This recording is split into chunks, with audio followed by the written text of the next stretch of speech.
কালীগঞ্জের দেওপাড়ায় শ্রমজীবী নারীদের নিরাপদ আবাসনের জন্য নির্মাণ করা হয়েছে প্রীতিলতা কর্মজীবী মহিলা হোস্টেল ও শিশু দিবাযত্ন কেন্দ্র।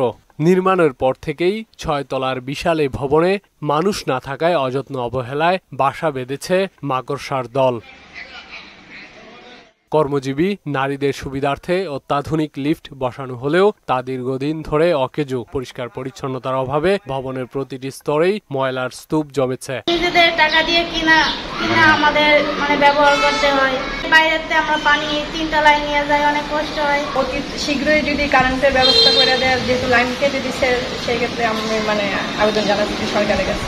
কাগজে কলমে হোস্টেলটিতে যাবতীয় সুযোগ সুবিধা থাকলেও দীর্ঘদিন ধরে নেই পরিচ্ছন্নতা কর্মী, বিদ্যুৎ ও পানি। ফলে নতুন কর্মজীবীরা আসলেও অল্প দিনেই চলে যেতে বাধ্য হয়। লাইটের সমস্যা, ফ্যানের সমস্যা, কিছু কামকাজ ঝাড়ুদারের সমস্যা, বিদ্যুতের সমস্যা, যার কারণে এই জায়গায় ওরা থাকতে চায় না। শ্রমিকদের অধিকার আদায়ে আন্দোলন করা স্বাধীন গার্মেন্টস শ্রমিক ফেডারেশনের সভাপতির দাবি, শিল্প সমৃদ্ধ শ্রমঘন অঞ্চলে এটি নির্মাণ করা হলে সুফল পেত শ্রমজীবী নারীরা।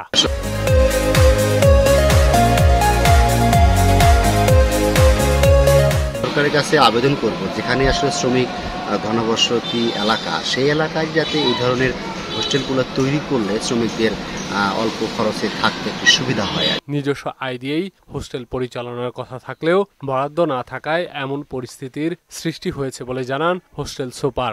বিদ্যুৎ নাই, প্রায় 1 মাসের কাছাকাছি হয়ে গেছে।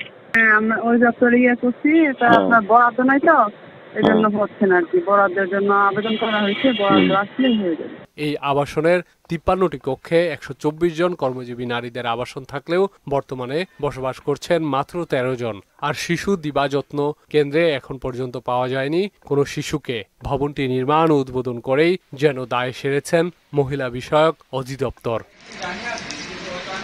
তানজিদ ভুইয়া, মোহনা সংবাদ।